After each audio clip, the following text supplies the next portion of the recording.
Hi, I'm Dee Hill, and welcome to the Advanced Detail.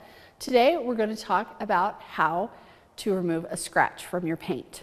The materials you'll need are some polishing compound and a variable speed buffer.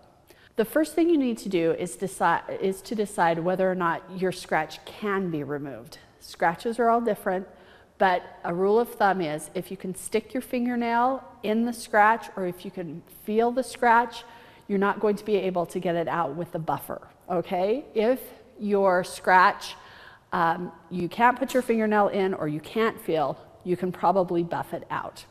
To buff a scratch out, what you're going to want to do is take your polishing compound and your buffer with a foam pad on it. Take a little bit of compound,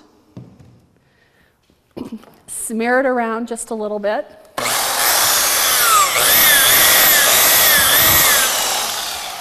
And then let the buffer do its work.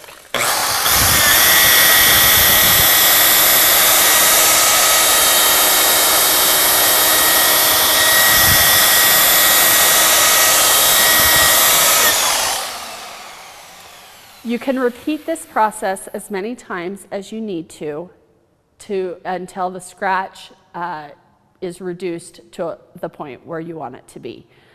I'm Dee Hill, and that's how you buff out a scratch.